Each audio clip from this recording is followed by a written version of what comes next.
Մեծարգո վարչապետ, այսօր այդ ամբիոնից Կտրիչ Ներսիսյանի մասին խոսալուց հետո մեր ընդդիմադիր գործընկերները, իդեպ բախներս բերել է, այս պայն էստեղ չեն, հանգիստ կարող ենք հնչեցնել Կտրիչ Ներսիսյանի անունը, մինչև էդ էլ հանգիստ կարող առանց ակնկալելու փոքրիկ չարաճճիություններ թույլ տվեք նկատեմ։ Տեսեք, պարոն վարչապետ, Կտրիչ Ներսիսյանի մասին խոսելուց եւ մտքեր արտահայտելուց հետո մեր ընդդիմադիր գործընկերները թույլ են տվել իրենց մեկնաբանել ձեր արած հայտարարությունները հետեւյալ կերպ, որ Փաշինյանն ուղիղ ասաց, որ վեհապարի հետ կապված խնդիրը Արցախի անունը հիշատակելն է։ Կխնդրեմ ձեզ մանրամասնել, բացատրել, հուսալով, որ հետագայում նաև մեր ընդդիմադիր գործընկերները կլսեն եւ դասեր կքաղեն այդ ամեն ինչից, թե ինչ վտանգներ եւ վնասներ է կրում Կտրիչ Ներսիսյանի կողմից Արցախի անունը հիշատակելը եւ ոչ միայն Արցախի անունը հիշատակելը։ Շնորհակալ եմ։ Շնորհակալ եմ, պարոն Չախոյան, որ նախընտրական շրջանում ասում է, այդ որ ասում եք ուժեղ, ինչով եք ուժեղ։ Տեսեք երկու անգամ ձեռներները բանին սեղանին խփելում, հետո վաղ ձեռս ցաված գնացի։ Այսինքն դա ինչ մոտեցում է։ Եվ երկրորդ իմ ասած ուրիշ բանի մասին էր։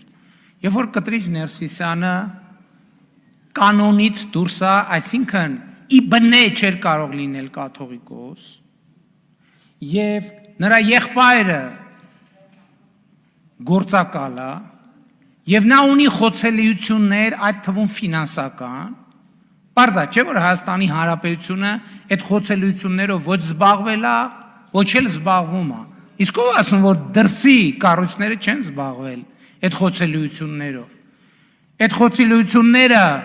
օգտագործելով նրան եւ նրանց բերում են, դնում են կոնկրետ գործելակերպերի մեջ Հայաստանի պետության եւ Հայաստանի անկախության դեմ, Հայաստանի անվտանգության դեմ։ Ոնց կարա ռիսկի կոնտինգենտի ներկայացուցիչը լինի հայաստանյաց առաքելական Սուրբ եկեղեցու ղեկավար։ Ես ասում եմ, այո, օտար երկրածառայությունները այդ փաստերը չէին կարա չօգտագործեին նրանց Հայաստանի դեմ օգտագործելու համար եւ 1, 2, 3, 4, 5 եւ վերջո այդ ամենը չափ ու սահման պետքա ունենա։ Էլ չեմ ասում զուտ հոգեվոր տրամաբանությունից։ Ես ասում եմ, ես հոգեվոր կյանք ունեցող մարդ եմ, ինձ համար վիրավորական է, որ կարող է կանոնից դուրս գտնվող մարդը իմ հոգևոր առաջնորդն է, ես համաձայն չեմ դրա հետ։ Բացարձակապես համաձայն չեմ։ Եվ ես համոզված եմ Հայաստանի հավատացյալների մեծ մասը դրա հետ համաձայն չի։ Եվ չի կարելի եկեղեցին թողնել այդպիսի իրավիճակում։ Չի կարելի պարզապես։ Չի կարելի մեր եկեղեցին թողել ապականոնության եւ պղծության դաշտում, չի կարելի, որովհետեւ դրանով մենք մենակ ենք թողնում մեր եկեղեցուն, մենք չենք կարող մեր եկեղեցուն թողնել մենակ, մենք չենք կարող մեր եկեղեցուն թողնել այն մարդկանց հույսին,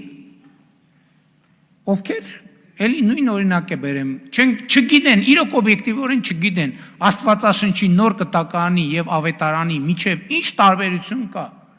Չգիտեն են մարդիկ,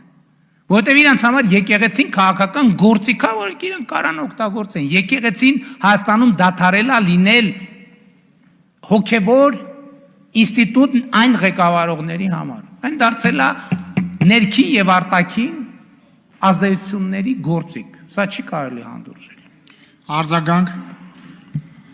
Մեծարգո վարչապետ, ամբողջովին կիսում եմ ձեր տեսակետը, ասեմ ավելին, այն գործիքակազմը, որ այսօր տնօրինվում է Կտրիչ Ներսիսյանի եւ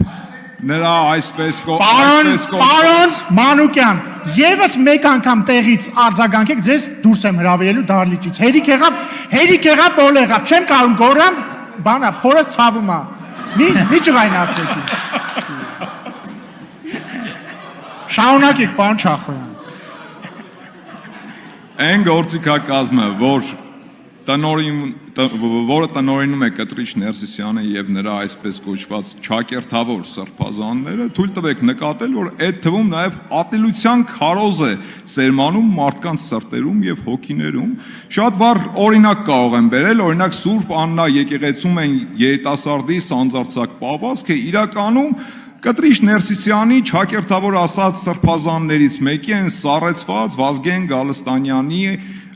ատելության քարոզի արդյունքներ եւ սա հերթական անգամ ապացուցում ու ցույց է տալիս թե որքան վնաս է հասցնում Կտրիչ Ներսիսյանը եւ նրա ներկայությունը։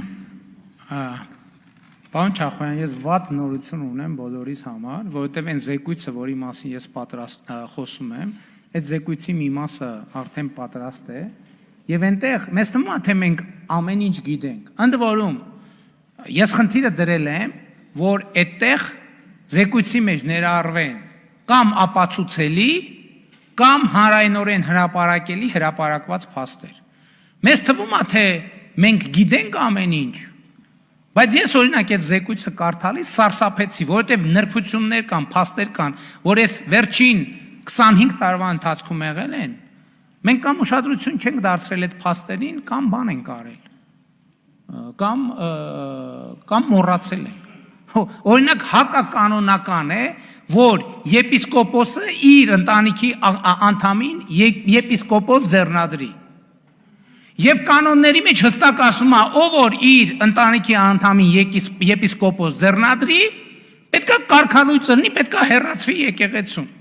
Կտրիչ Ներսիսյանի ազգուտակը դասարանցիները, բանակի ընկերները, ով կա չկա, բոլորը եպիսկոպոս են կամ արքեպիսկոպոս են։